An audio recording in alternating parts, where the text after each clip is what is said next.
Good afternoon to you all.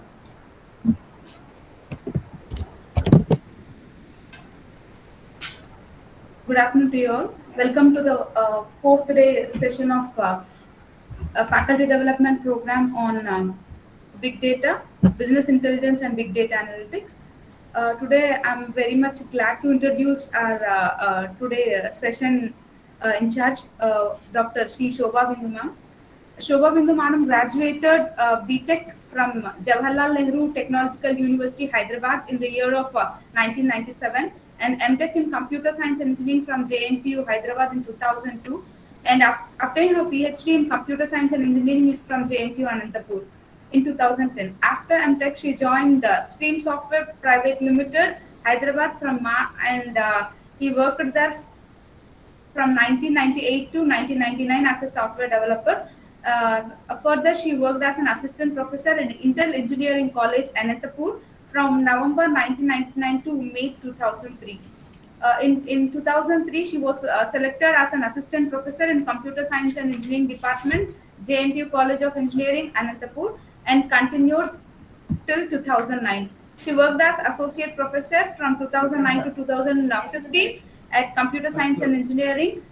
She was nominated as office in charge for the academic section, JNTU Control of Examination from 2009 to 2011, and also nominated as office in charge for entrepreneur development cell from 2012 to 2013, and she worked as head of computer science and engineering department from November 2012 to 2015. Currently, she has worked as she's working as coordinator for software development center JNT Anantapur from April 21 to till. She served as a secretary of IEEE Anantapuram subsection from 2019 February to December 2020.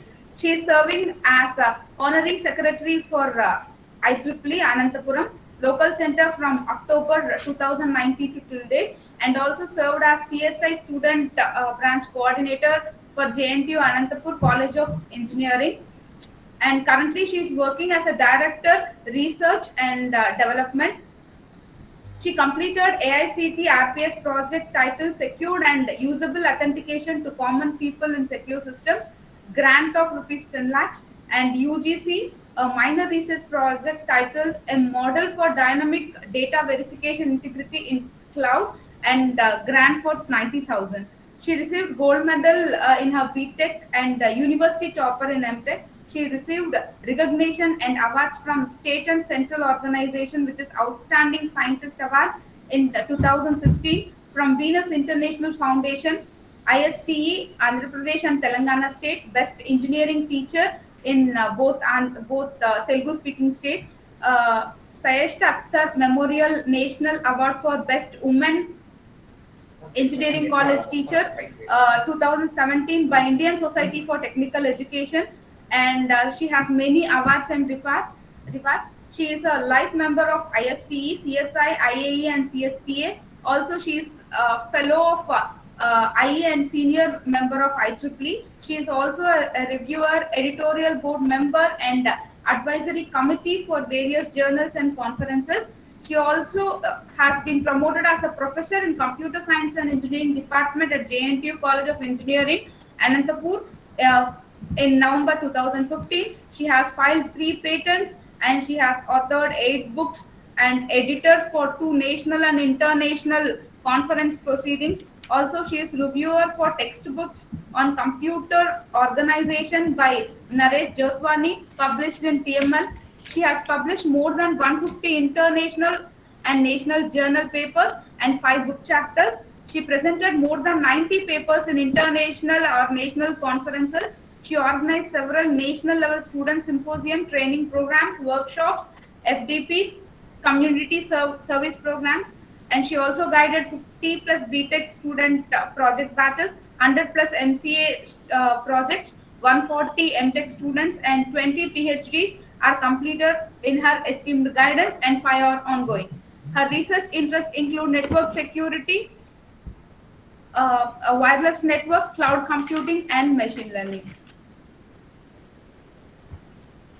Uh, Thank you, ma'am. Please, you can take over the session, ma'am. Yeah. Thank you very much, Ma, for an elaborated introduction regarding me. I don't think that much is essential. Okay, thank you all. Okay, so let me start my presentation. So I'll be presenting to you whatever knowledge that I have on big data security. Actually, I'm a person who is related to network security. So I thought, why can't I connect this security to this big data? As you're going to have the data security, so how at all it differs from that of the data security that you're going to have when you go for this big data. So that is the problem that I have chosen as a topic for this discussion. So before I go for that, just let me tell you about this digital transformation that we are calling it as like Industry 4.0.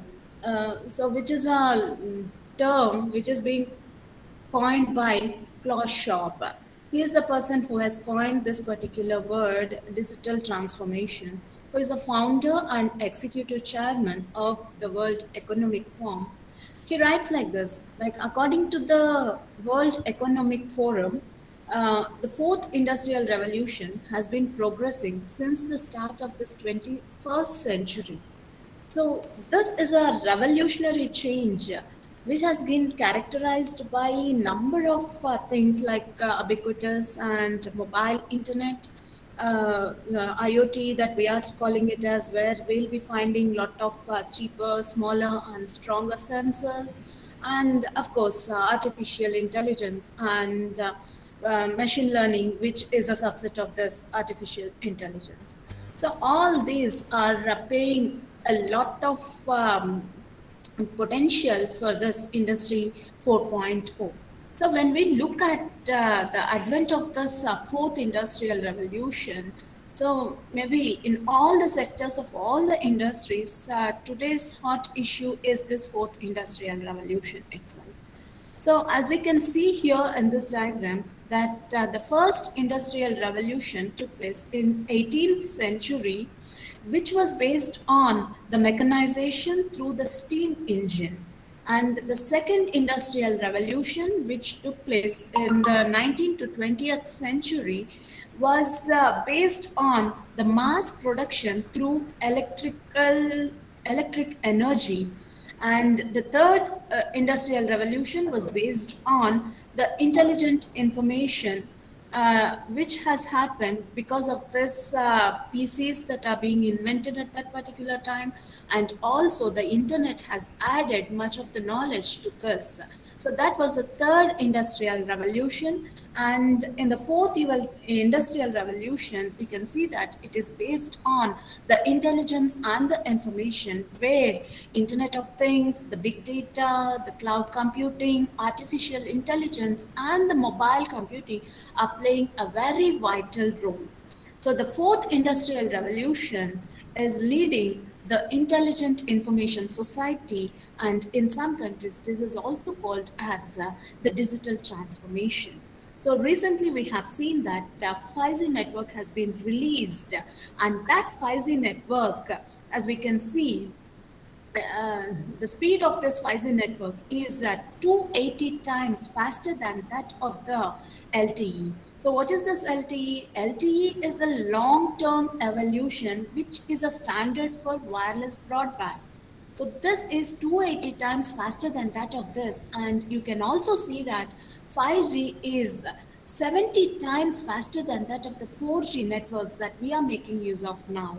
So maybe in the very near future, all our phones will be 5G enabled, so that we can see. So the progress, the advent of this is progressing at a faster way, so that whatever data that is being generated in a split of a second is in terms of terabytes that is being generated here. So when we look at what changes that are being brought in by the by these technological progress onto the society, so there are a number of characteristics of the technological progress which is leading this society. Like we can see that because of this technological progress that is happening, the size of the data is getting increased. That is, you are going to have infinite increase in the data, which leads to increasing in value for that particular data.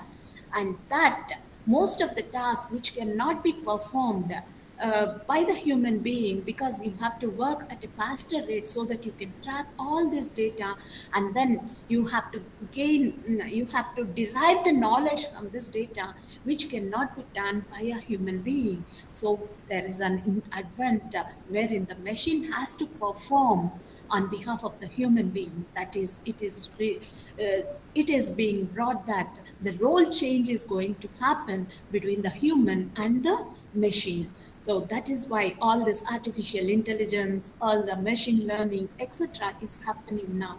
So mainly we need to look at the increase of the data value, which is becoming more important nowadays, and in the near future everything is based on this data that we are going to have. Now, we are saying that because of this fourth industrial revolution, there is an increase in the size of the data. So, where exactly the data comes from? What are the various data sources that we have? So, data you can get it from any domain, from every look and corner. You are going to get the data from every domain that you are getting the data. Say, for example, from the web, you will be getting the web content, link structures, like the search clicks, are all leading to the data when you go for this domain, web domain.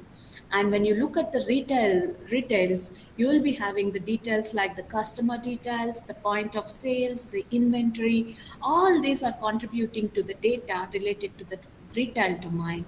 And the demographics, population indicators, etc., are contributing to this census data. Literature, biological data, diagnosis, drug trials, etc., are leading to the contributions, are leading to the data related to the medical domain. Literature, scientific measurements, etc., are leading to the data related to the science. Optical, infrared, hyperspectral images are all the data that is contributing in remote sensing domain. The Mars rovers, Hubble telescope, radio astronomy, etc., are the data related to the space domain. So that likewise, you have different domains, and in every domain, you can see that you have large amount of data that is being created in a second. Like when you go for the finance, the stocks, the currencies, financial news, commodities, etc., are the data that is contributed in the financial domain. the customer records, claims history, process data, etc., are the sources of data when you go for, are the data which are related to the insurance. So when you look at, you have large amount of data that is being mm, that you are having every day. So this is what is happening in an internet minute in 2021. You can see that 1.4 million scrollings happen every minute when you take this Facebook and in the LinkedIn. So 9,132 connections are being done within a single minute when you go for this LinkedIn. Like this, when you go for YouTube, 500-hour content is being uploaded in a single minute when you go for this YouTube. And um, when you go for this WhatsApp, you can see that 21.1 million texts are being sent through the WhatsApp in every internet minute. So there are number of tweets, around 2 lakh tweets that you can find when you go for this Twitter. So like this, you can see that there are millions and millions of data that is being generated in every minute in the internet, in a minute of the internet. So what exactly do we call this as a big data? Like as the data that you are going to have within a minute is in terms of millions of records that you are going to have. So all these are the data which is large enough. That is what we call it as a big data.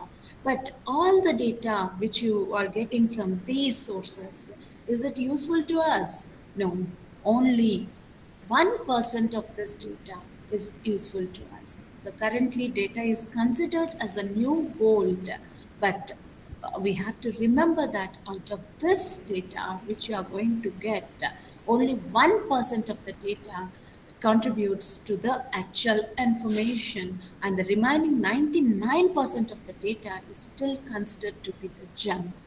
So now you need to decide on whether it is gold or junk.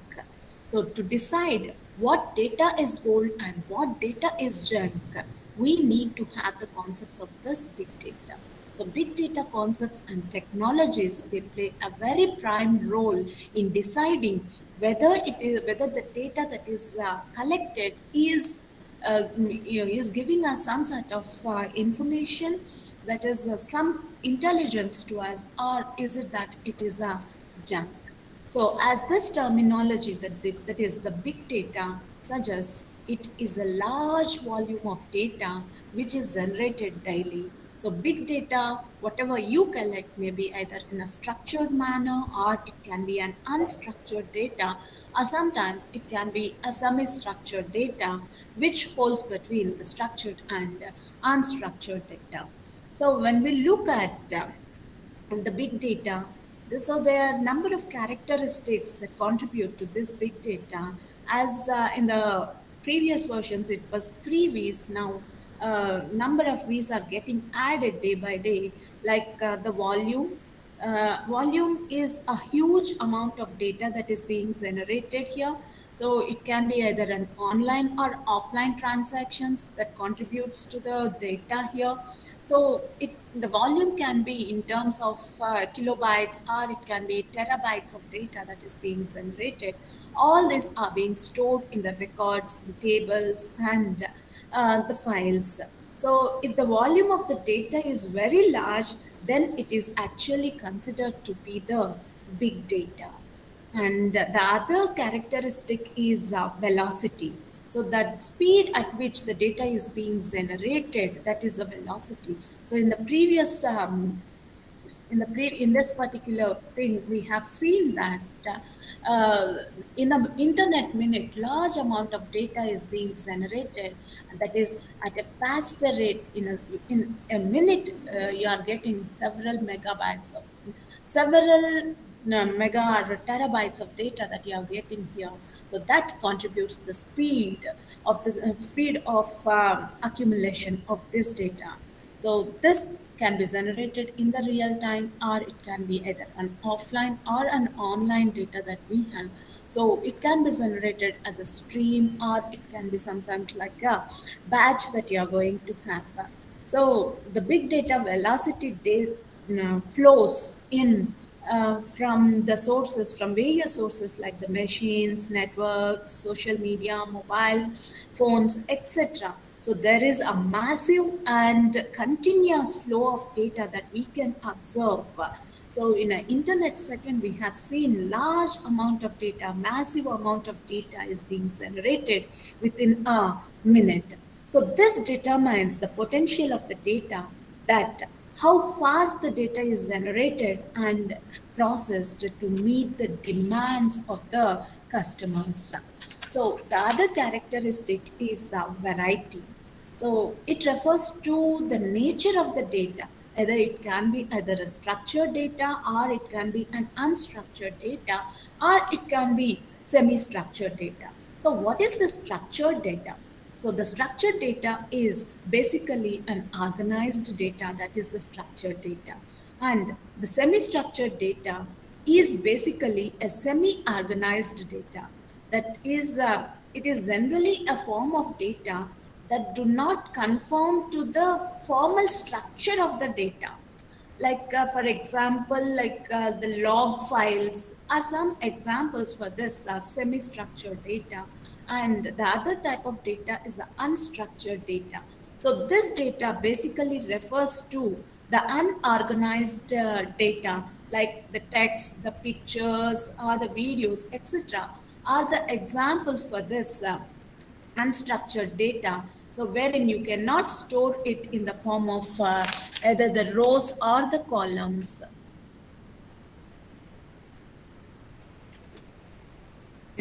So the other characteristic of this big data, is veracity. So it refers to some sort of inconsistencies and uncertainty in the data. That is, the data which is available can sometimes get some certain messy, and the quality and accuracy are difficult to control. So such is the veracity. So big data is also variable because of the multitude of the data dimensions, which is resulting from multiple disparate data types and the sources.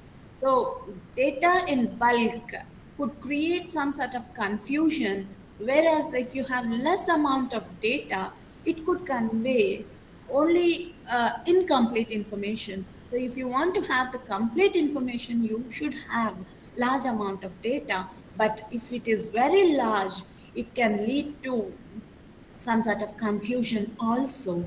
And the other characteristic of big data is a value. So the bulk of the data, if you have large amount of data without any value, is of no good to any organization or any individual.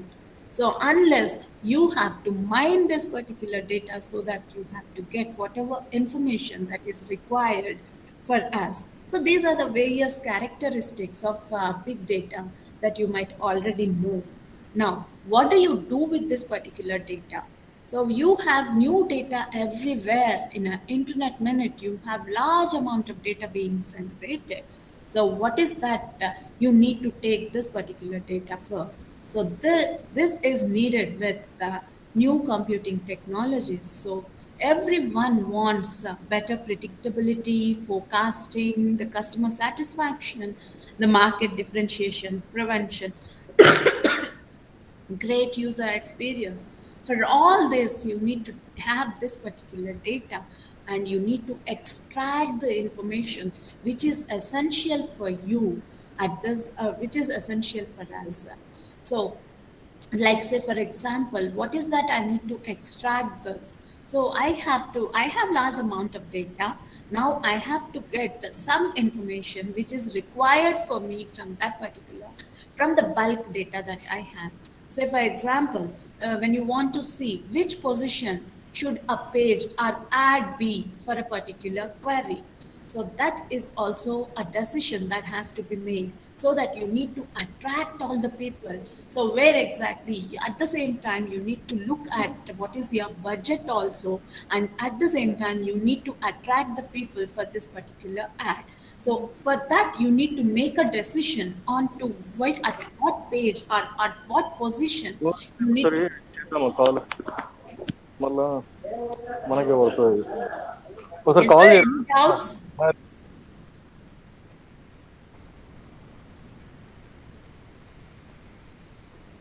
So at what page you need to have this particular ad to be given.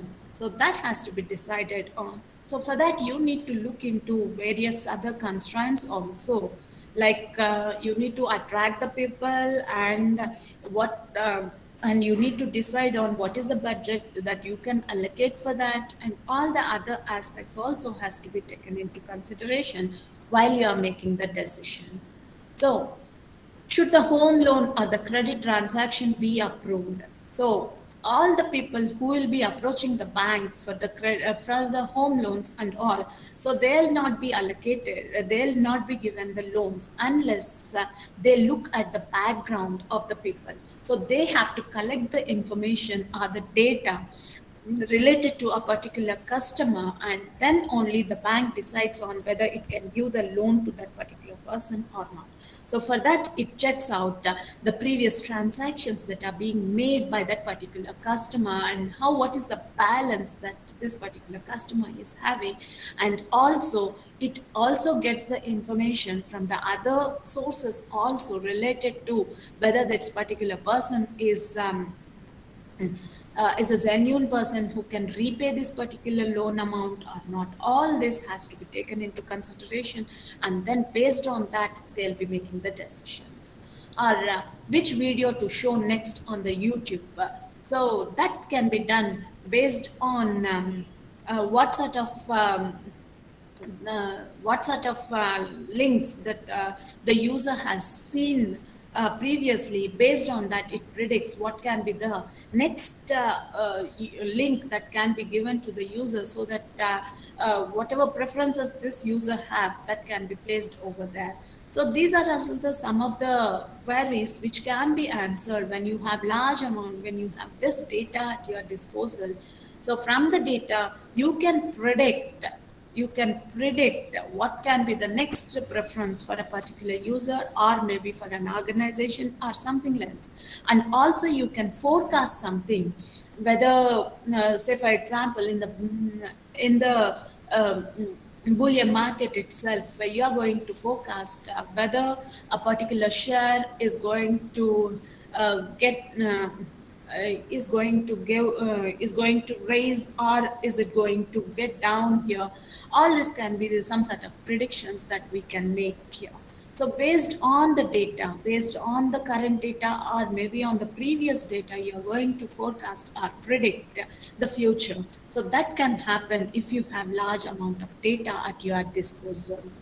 So from this data, what is that you are doing? You are analyzing. So there are a number of queries that has to be answered. To answer all these queries, you need to have some analysis to be done.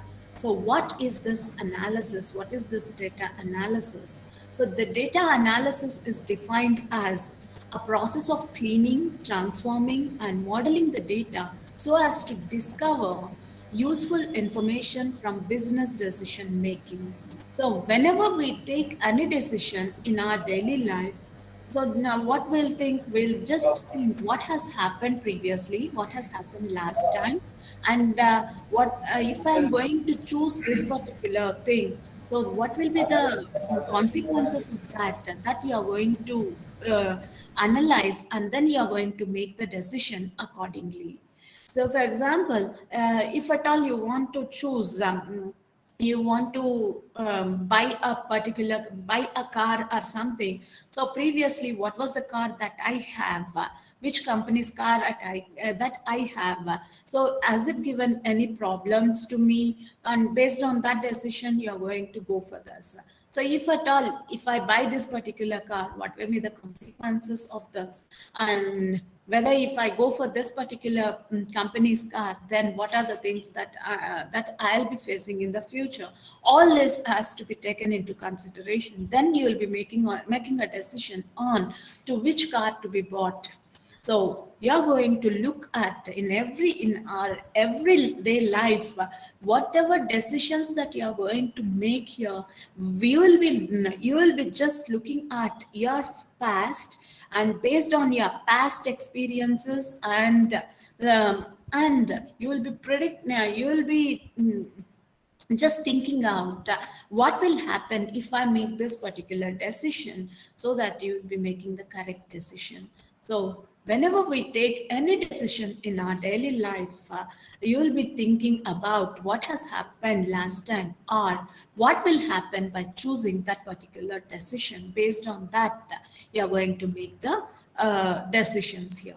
So this is nothing but you're analyzing your past or the future, and then you're making the decisions on a particular aspect here.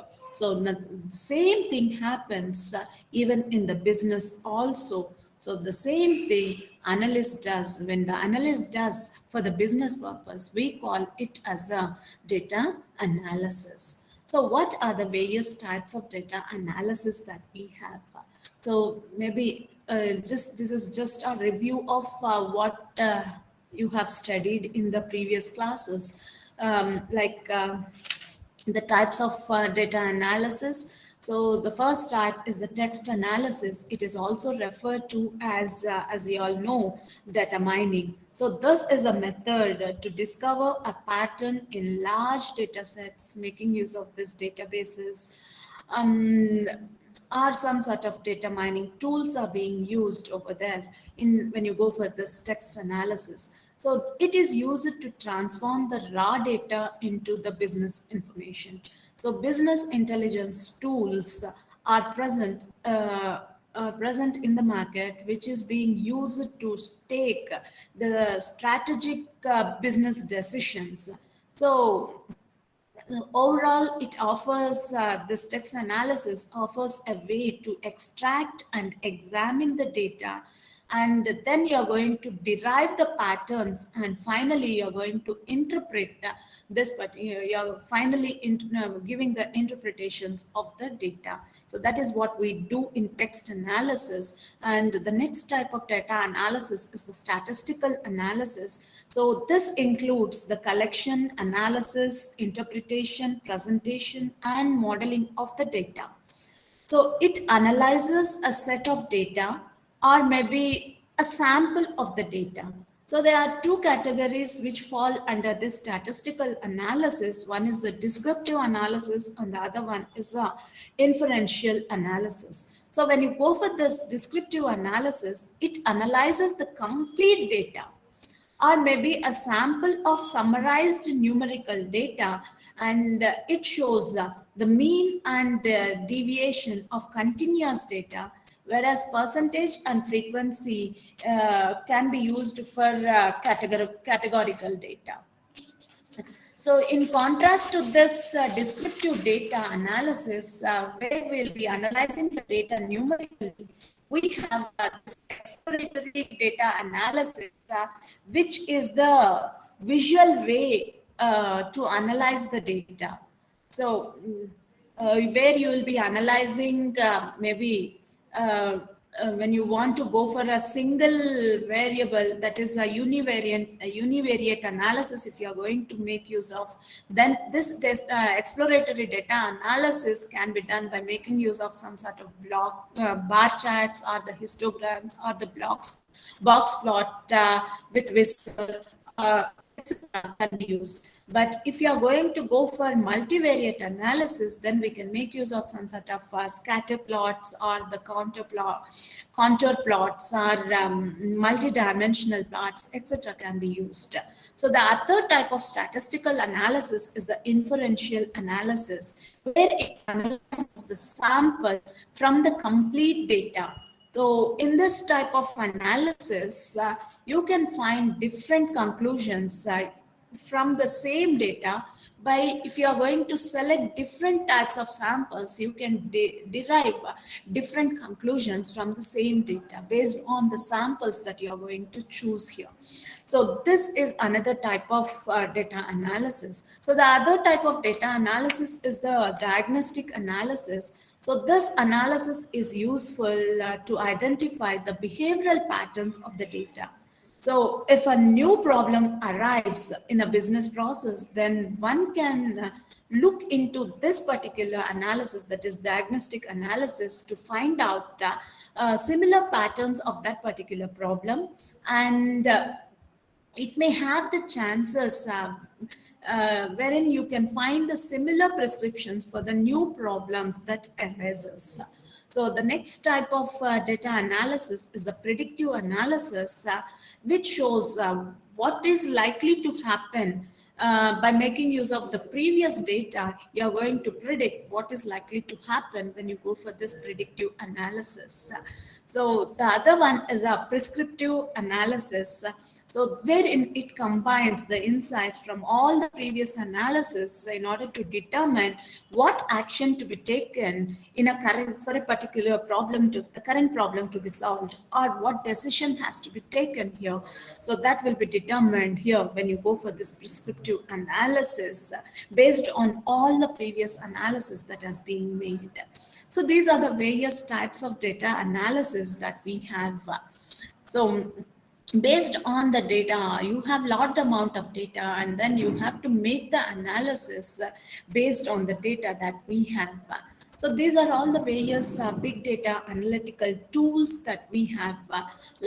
Maybe you might have gone through various sessions related to these tools, like Hadoop is a tool for data storage and processing platform, and the Pig is a data analysis platform that we have, and NoSQL database is Apache HBase that we have, and Apache Spark is for real-time processing, and Talent is for software integration platform, and Splunk is a log analysis platform, is a Splunk that we have, and Hive is for data warehousing, and the messaging system for this big data analytics is a Kafka.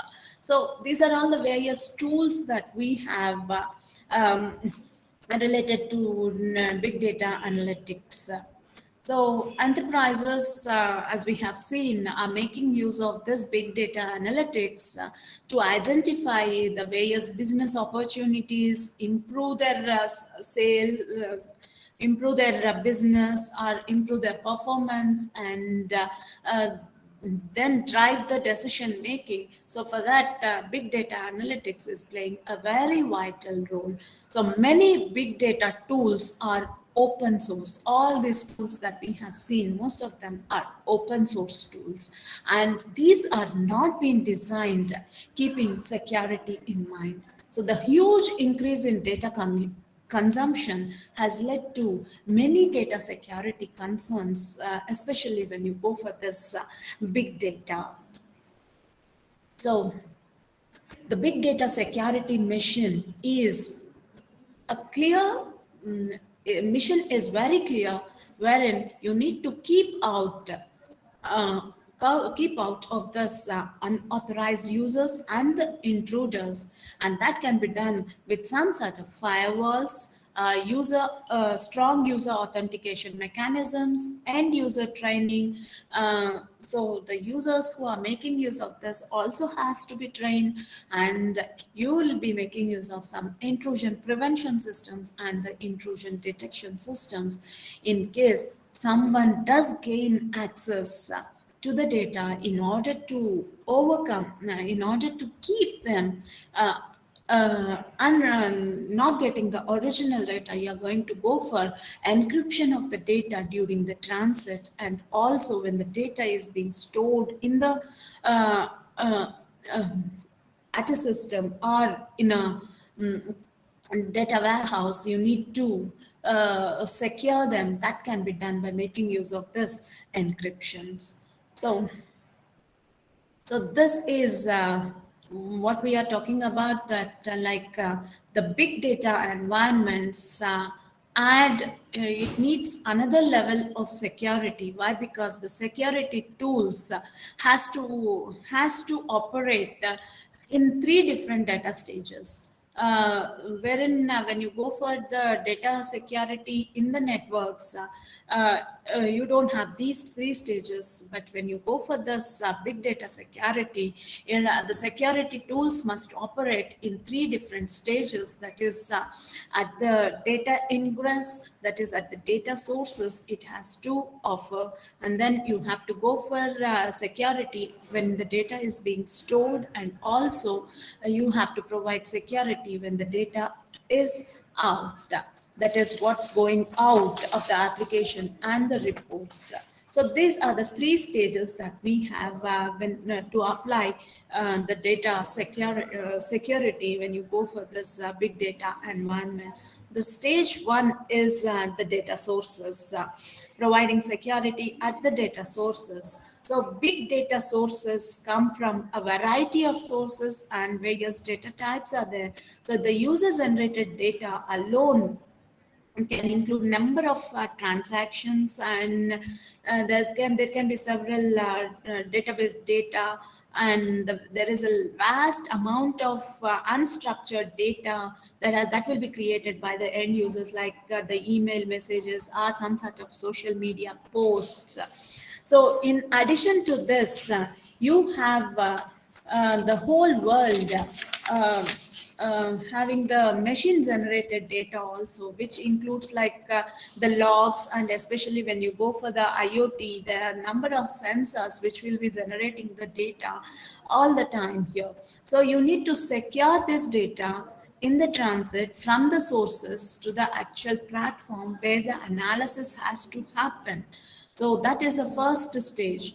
And the next stage is the stored data, where you need to protect the stored data.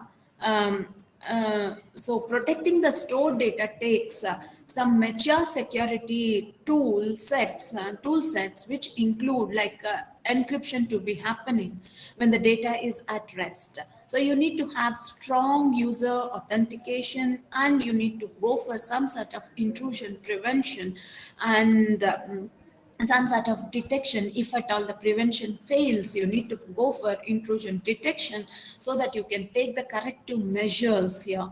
So you will also need to run some sort of security tool sets across a distributed cluster platform, wherein number of servers and nodes are being getting connected over here. And in addition, these security tools also should provide security to the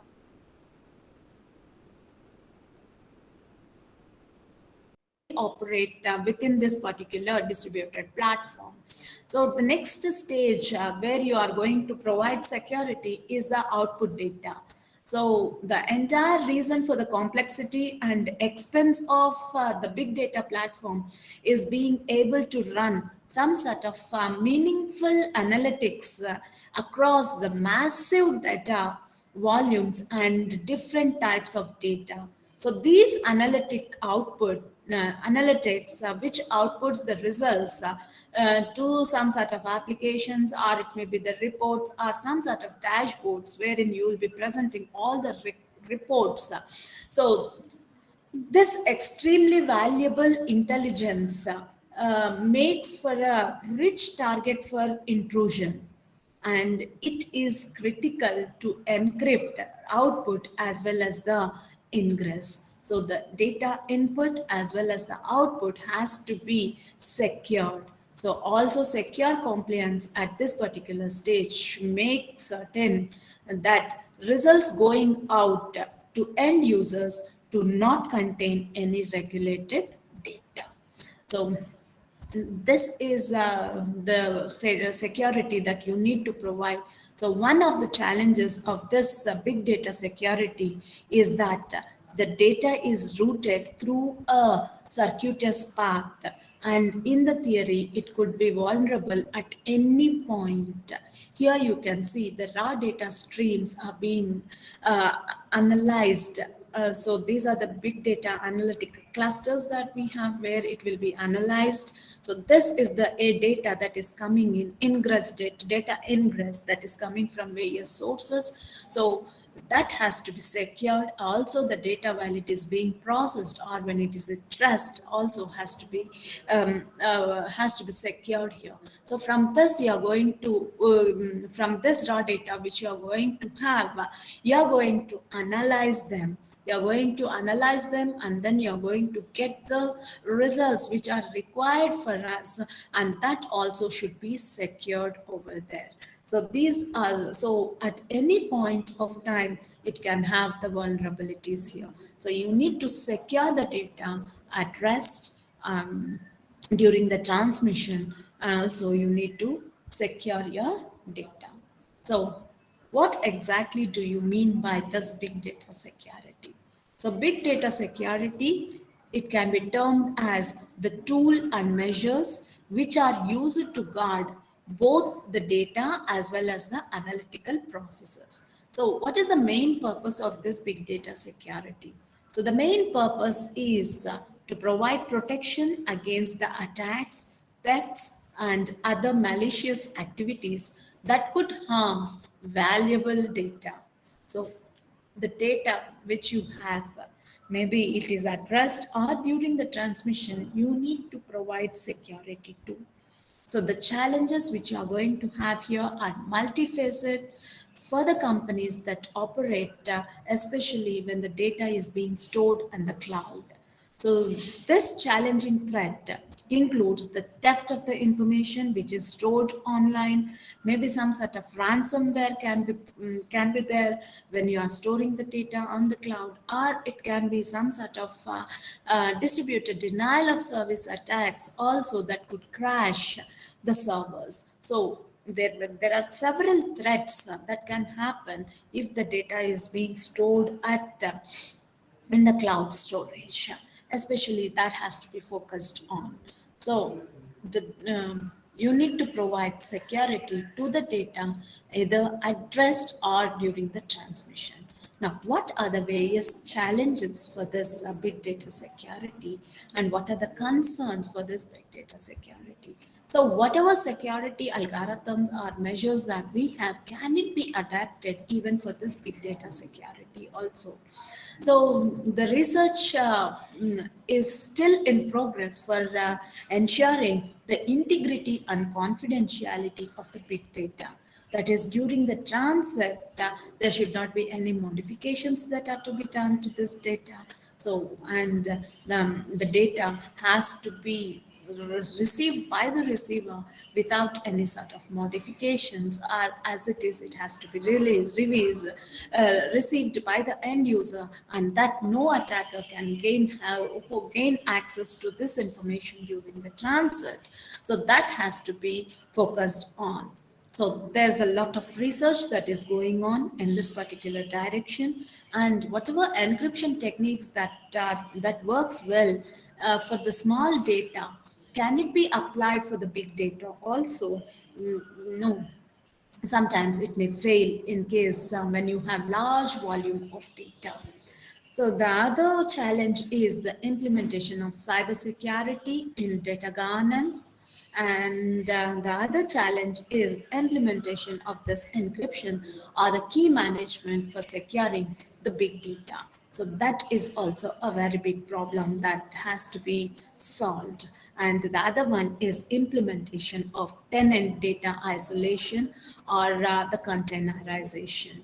So all these are the various challenges that the big data security encounters here. So these are the five ways in which an organization can manage its big data security. So so the first thing is you need to go for safeguarding the distributed computing frameworks or the distributed programming frameworks that has to be secure.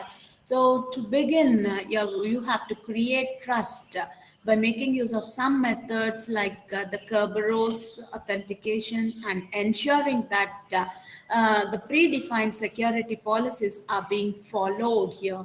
So the data is then de-identified by decoupling all the personal identification information from it, thereby ensuring that the personal privacy is not being exposed.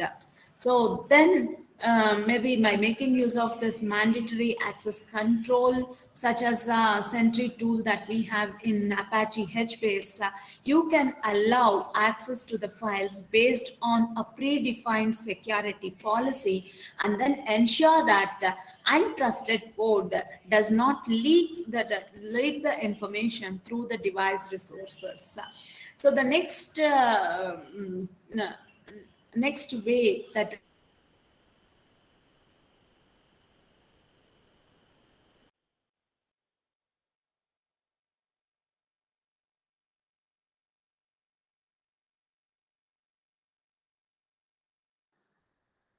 Madam, hello.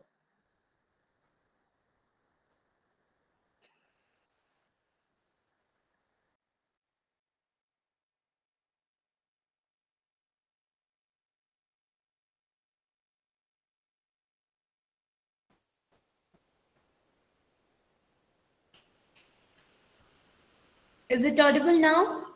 Yes, madam. It is audible, madam. Yeah, please, madam. Okay. Hello, madam. Now it is okay, madam.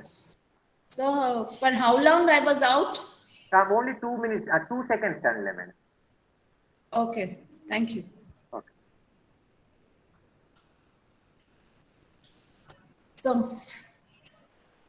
the next way where an organization can manage its big data security is by securing the data storage and the transaction logs. So storage control, as we said, it's a critical component of big data reliability, especially. And by making use of the signed message digests to have a cryptographic identifier for each digital file or a record, and make use of a technique like the secure untrusted data repository, that is SUNDR, to detect unauthorized file modifications by the malicious server agents. So this is one way wherein you can secure your data during the transmission, that you can protect your data from from ensuring the integrity. So non-relational databases like the NoSQL are all common, but they are vulnerable to some sort of attacks like NoSQL injection attacks. So by making use of this encryption or the hashing of the passwords and maintaining end-to-end encryption, making use of the algorithms like advanced encryption standard, or you can go for an RSA algorithm or a secure hash function, a hash algorithm can you can secure your data. So the other thing is preserving your data, that is data privacy, protecting your data privacy. Data privacy is another aspect wherein you have the organization has to provide here. So where the employee awareness training centers on new privacy laws and ensure that the information technology is kept up to date by making use of by making use of this authorized processes. So in addition, data leakage that happens from different databases can be regulated by analyzing and tracking the infrastructure that connects these databases. So that is how you can protect your data, and you should not miss the audits.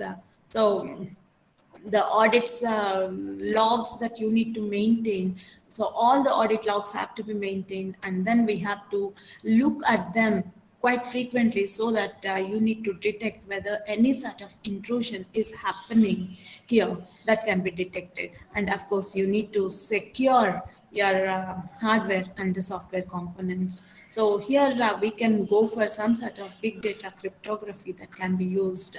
So mathematical cryptography, as we have seen, has proved significantly, and enterprises can run some sort of Boolean queries on the encrypted data as well by creating a method wherein you can scan and filter this encrypted data. For example, we have something like a searchable symmetric encryption protocol, wherein you can search on this encrypted data only, and you can filter out whatever is required even on this encrypted data. So these are all the various ways an organization can manage its big data security. Now, what is the basic architecture for this big data security? So the basic architecture to secure any big data platform, if you are going to take, it contains these four different stages here. So the first stage is the data classification. So in this particular phase, the training set is provided to a classification algorithm so that it categorizes the data into two categories. One is a normal and the other one is a sensitive data, by considering different types of possible attacks, and based on the history of the usage of the data, you will be classifying the data into normal and the sensitive data. That is the first phase. The next phase is sensitive data encryption. So in this particular stage, whatever data that has been classified as the sensitive data from the previous stage is encrypted by making use of some sort of homomorphic crypto system. By a homomorphic crypto system, such as some sort of Peleus cryptography can be used for encrypting this sensitive data. And the third stage is data storage by making use of this some sort of ORM technologies. So in this particular stage, it focuses on storing normal and encrypted sensitive data on the separate system nodes, making use of this ORM technology. So what is this ORM technology? So this is Oblivious RAM or RAM. And this is later proposed in order to hide the data access privacy with the improved performance. So the basic idea here is to periodically reshuffle the data blocks which are stored in an entrusted server, such that the user access cannot be tracked. So that is the basic idea behind this ORM technology. And the next stage is data access through path hiding approach. So during this particular phase, an end user who is seeking specific data can utilize the path hiding technology so that he can obtain the data while ensuring the data privacy. So the path hiding technology, it prevents the third parties from guessing the data access patterns, thereby you can secure the overall system. So these are the four different stages when you go for this big data security architecture. So now coming to what are the various technologies that are being used for securing your big data.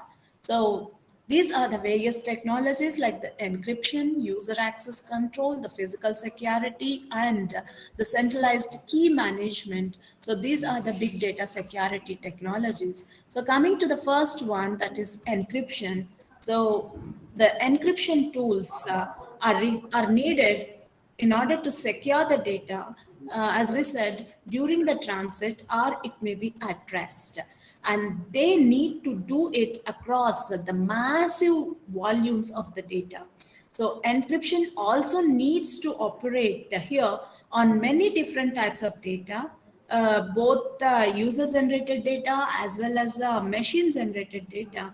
So the encryption tools also need to work with different analytical tools and their output data, and even on the big data storage formats, which includes like the relational database management systems, that is RDBMS, or it can be non-relational databases like NoSQL, and the specialized file systems such as Hadoop file systems, etc. So for that, you need to you can secure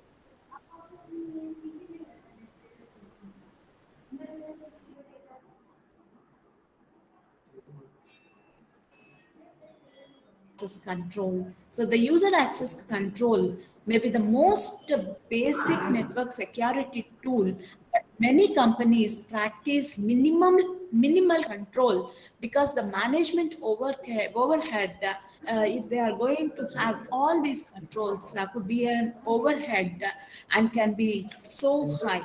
So um, so strong user access control, it requires some sort of policy-based approach that automates access based on the user and role-based settings also. So the policy-driven automated manages these complex user control levels, manage the administrative settings that protect the big data platforms against this insider attacks. So this is the first one that we are talking about, the encryption. So the encryption of the data is generally done in order to secure this massive volumes of data where the data at rest as well as at the during the transit you need to provide security, and that can be done by making use of this encryption. So when you go for this encryption, generally we'll be making use of some other cryptographic algorithms. As we said, we'll be making use of some sort of AES algorithm, or it can be an RSA algorithm, or some sort of hash functions like the SHA algorithm that can be used over there. So when you go for this cryptography, wherein whatever data that you are going to transmit has to be converted into an unreadable text, and that is what we call it as an encryption. And that unreadable text, we call it as a ciphertext, and at the receiving end you need to convert it back to the plain text by making use of this decryption mechanism. So this can be applied for encrypting your data while during the transit. And when you go for this, you can see that while you are converting your plain text into the unreadable text, we are making use of some encryption key here. And at the receiving end, you're going to go for a decryption key that is being used here. So when you make use of the same key for both encryption as well as the decryption, then we call such a cryptographic algorithms as a symmetric key cryptographic algorithm, wherein this particular key has to be shared between the two communicating parties. Sharing this particular key between the two communicating parties is a difficult task. Establishing the key management is a difficult task over here. So in symmetric key cryptography, the same key is used by both the sender as well as the receiver, and sharing this particular key secretly is a big task here.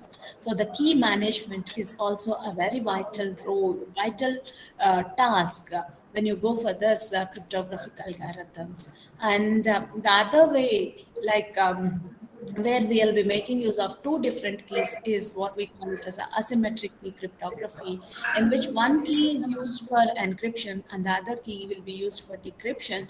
So here when you go for this every user will be having a public key private key pairs, where if you want to send the data securely to a particular person, then you will be encrypting the data with the public key of the receiver so that it can be decrypted only by that particular user with his private key, as this private key is secured only with that particular user.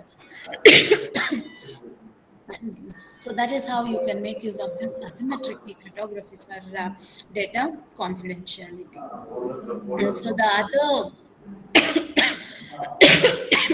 technique that we have seen is the user access control. Uh, so this is a mm, this makes use of this policy-driven automation, which manages this complex user control levels, such as multiple administrative settings, wherein it can protect the big data platforms against these insider attacks. So, what are these insider attacks? So the insiders of an organization who has limited privileges, he tries to extend his privileges. So that is what an insider attack is. The outsider attacks are the data which is pertaining to that particular organization cannot be accessed by them, but they try to evade at the resources, at these data from the outsiders. But whereas in the insiders, these are the employees who work in that particular organization, and those are disgruntled employees who, for their benefit, for their self benefit, they'll be leaking the data to the outsiders. That is an insider attack.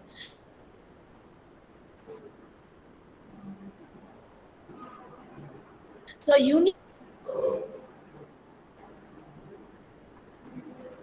user access controls. So one set of access control that we have, wherein you are going to define various roles for the various users, and then based on their roles, you are going to give the permissions to access the data. So you are going to limit the permissions to certain employees which are working on a particular role, and for a different roles you can provide access to the data for different roles. So you can have some sort of multi-level security being imposed, so that all the data cannot be accessed by everyone in the organization. So we need to evaluate user access based on particular user in a given point in time. And then you need to focus on the authorization component in the access management. So this model will be following what is known as a zero trust approach. That is, no one. And this is the security principle which defines and enforces the strict access controls that should be implemented within an organization. So this is what is a policy-based access control that we have that can be implemented. Then what makes this particular policy-based access control more dynamic than that of the other methods, like the rule-based access control, uh, uh, rule-based access control. So most of these access control models, they make use of statically assigned roles that are based on users' attribute values at the time when the role was assigned, and then you're going to ignore the session context, or are unavailable to dynamically identify and enforce these access patterns in a unified policy. So this particular policy based access control, it combines the real-time session information in the evaluation of the access control decisions. So this particular model, it allows us to centralize and evaluate the user attributes, mapped entitlements and session attributes and the data attributes are all being evaluated in one policy. So the policies can be, these policies can be very complex, but they operate very efficiently when you go for centralized at an enterprise level. So this policy-based access control has to be enforced so that you can limit the users from unauthorized access to all the resources. So the other technology that can be used is the physical security. So just don't ignore this physical security. Build it in when you deploy your big data platform in your center, own data center, or you have to do wider data center security. So the physical security systems can deny data center access to the strangers, or maybe sometimes to the staff members who has no business to access this particular sensitive areas. So video surveillance and security logs can be used for providing physical security.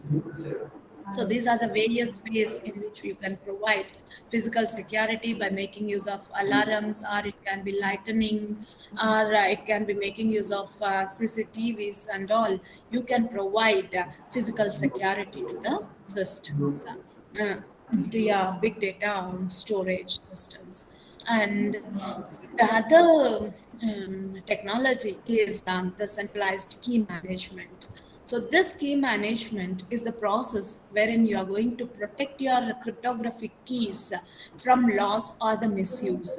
The centralized key management, it offers more efficiency as opposed to distributed or application specific management. So the centralized management systems, they make use of a single point to secure the keys and assess the audit logs and the policies. So you need to have a reliable data management system for the companies in order to handle this sensitive information. So this is about the centralized key management. How are you going to have this key exchange? So you have different algorithms wherein you can exchange the keys. One such algorithm that we have is the Duffy-Hellman key exchange algorithm that we have, which establishes a session key between the two communicating parties. So then we'll just have a look at what are all the various big data security use cases. So the big data security use case can be you can have the cloud security being monitored here. So cloud computing generally it offers more efficient communication, and we all know it has increased the profit for all the businesses. So this communication has to be secured. So this big data, which you are going to store in the cloud, has to be secured. So wherein this host sensitive data, wherein this clouds, they'll be hosting the sensitive data, needs to be monitored here. So solutions for this is you need to offer support across several relevant cloud platforms. So the other use case is network traffic analysis, where the traffic will be continuously moving in and out from your network. So due to the high volume of the data that is being crossing through your network, it is difficult to maintain this transactional visibility over the network traffic. So you need to have some sort of security analytics which allows your enterprise to watch over this particular network traffic. So it is used to establish the baselines, and you need to detect whether anomalies are being happening in the data traffic. So the other use case is the insider threat detection, where the insiders are as much dangerous to your organization as that of the external threats. As we said, some sort of disgruntled employees can leak the information. So an active malicious user can do as much damage as that can be done by a malware attack. So, but it is only in some rare cases that can happen where the insider threat can destroy your network. So you need to have some sort of security analytics wherein you can detect these insider attacks. So, and the other use case is threat hunting, where the IT security team has to get engaged in this particular threat hunting, where they have to search for the potential indicators of dwelling the threats and the breaches that try to attack the IT infrastructure of this particular organization. And the other use case is the incident investigation, um, and where you have to continuously alert the causes, more fostering burnout and the frustration that has to be minimized. So you need to minimize this issue where the security analytics has to automate the incident investigation by providing contextualizations or to alerts. So the next use case here is a behavioral analysis. So the security analytics has to monitor the unusual behavior of the employees. Thereby, it helps us to detect an insider threat or maybe an malicious account. It can also detect some sort of suspicious patterns by correlating this malicious activity. And the other use case is data uh, exfiltration detection. So data exfiltration is termed as an unauthorized movement of the data moving in and out of a particular network. So unauthorized data movements can lead to some sort of theft or leakage of the data. So thus you need to have a means wherein you need to protect your data from such unauthorized access. So security analytics helps us to detect the data exfiltration over a network. So it is generally used in order to detect the data leakage, especially when you are going for encrypted communication. So these are all the various big data security use cases. And now, what are the various issues related to big data security?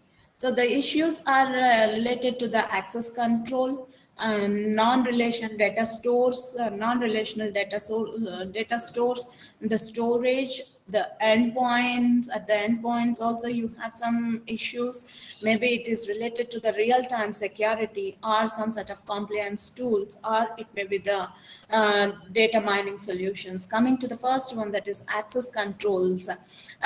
It is critically important for any organization to have a system which is fully secure. So permission to exchange the data should be permitted only to the authenticated users. So access control needs to be in such a way that it would not get hacked by the attackers or the hackers or by any malicious activity. So the other one is non-relational data stores. So these non-relational databases like the NoSQL uh, usually lack security by themselves. That is one issue that has to be addressed. Another issue is storage. In big data architecture, we'll be storing the data on multiple tiers. So its storage, it depends on the business needs in terms of the performance and the cost. Say for example, when you have the high priority data, this is generally stored on some sort of flash media. So locking down the storage means creating a tire conscious strategy here. So the other issue is related to this endpoints, like the security solutions that usually draw logs from endpoints will need to be validated for authenticity of these particular endpoints, or you need to analyze what is going on to do much. And the other one is real-time security. So these real-time tools, they'll be generally generating a large amount of information.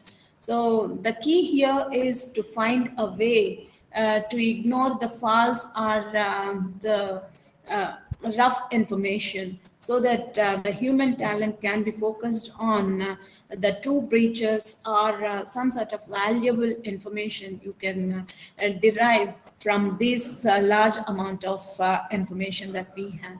So the other issues is related to data mining solutions, where they generally find a pattern which suggests the business strategies. So for this reason, there is a need for ensuring that It should be secure from both internal as well as the external threats. So these are the various big data security issues that we have. And now, what are the tips for implementing this big data security? So you need to manage and train all your internal users well. All the insiders of your organization have to be trained well regarding what sort of technologies have to be used for securing your big data, and you need to plan regular security monitoring and audits, and you need to talk to a trusted big data companies regarding how you can secure your big data, or update your cloud and distributed security infrastructure. Then set your mobile device management policies and procedures so as to protect your data. So provide data security training, and best practices have to be implemented so that we can secure your data. So these are the various steps.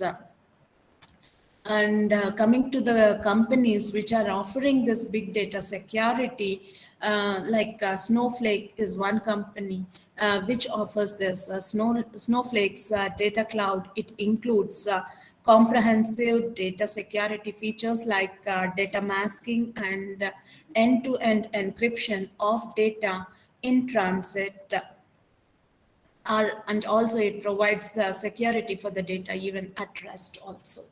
And the other company is the Teradata, which managed the service, Teradata managed service, also called as cloud data security, as a service, which offers regular third-party audits so that you can prepare for data regulatory committee audits.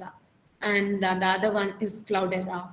Cloudera's primary strategy for big data security is to consolidate security management through their shared data experience, or the idea that security and policies should be managed from a unified standpoint across all the workloads.